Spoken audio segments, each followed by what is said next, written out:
Teams have been crossing the valley tonight, tracking the impacts of that storm. Our Lillian Donahue has spent the evening out in the West Valley. She warns of road flooding on South Apache Road, south of Yuma and Buckeye. Now, if you come across that, remember, turn around and don't drown, as a reminder to not drive through that flooding. She also spotted an intersection without power near Broadway and Miller and a crash in that same intersection.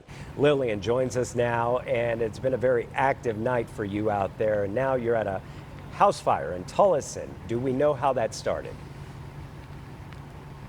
Yeah, Javier, we just found out minutes ago, actually, while Ashley was talking, we found out from the Tolleson Fire Department that the house fire you see behind me that crews are still working on was caused by a lightning strike. And I can tell you, we have been out here in the West Valley all evening, and it was a complete light show for hours out here. Crews have been out here at least for the past 45 to an hour fighting this fire.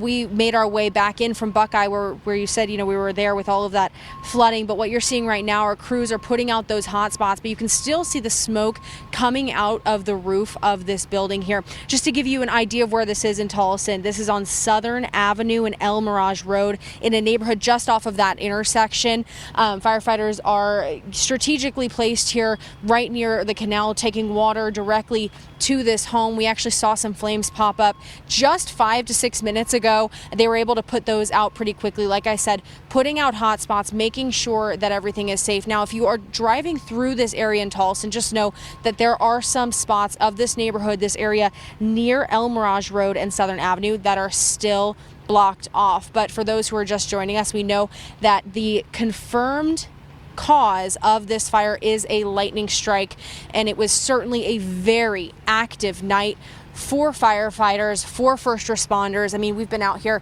all evening. In addition to this scene, we also saw another structure fire, and like you said, plenty of car wrecks and closed intersections and flooded roadways. So just really be careful out here, especially if you're in the West Valley, Tolleson, Buckeye, Goodyear area. Live in Maricopa County, Lillian Donahue, Arizona Tonight. Thank you, Lillian. And now turning to the south and east, where dust moved through late this afternoon, followed by some rain. Our Josh Cristianto has been out listening to people enjoying this change. And Josh, what have you seen and what have you heard tonight? Yeah, well, Javier, we're just wrapping up our grand tour of the South Valley right now. Me and my photographer Alfonso, and there was plenty of drama to be had down here. There was lightning, there was rain. We laughed, we cried, we stopped by a Circle K for some snacks. But in this video that we're showing you right now, in our time south of 60, we ran into this dust storm that was forming close to Looptoe 2 and Gilbert Road. We definitely saw a lot of dust in the air, but you can see the street and everything still when we were driving through that area. Then came the rain as we were driving through Sacaton. We got more of that intense rainfall that made driving more challenging, but throughout the night, the rain didn't stop south of the valley in Maricopa. The conditions were pretty much consistent rainfall throughout the night and a bit windy. Like I said, everybody needs the water, the rain. It's beautiful. I love the lightning, the thunderstorms. I love it all. Like one of them frogs that comes out of the dirt, and it rains. Yeah, and certainly we felt a little bit like frogs just being drenched in water out in the elements right now. We're heading up I-10 right now. The roads are still fairly wet, but the traffic is pretty clear. So if you're going to head out here, be safe, drive slowly, and make sure you have enough stopping time as well ahead of your own car. Back to you. That includes you and Fonz. Be safe out there. Well, as those storms were ramping up across the valley, wind started picking up, leading to a ground stop and then a partial stop at Phoenix Sky Harbor. Only a couple flights were canceled tonight, but dozens were delayed. We were there as people waited for incoming flights, and we spoke with a man waiting for his wife who says he's not surprised by the delays this time of year.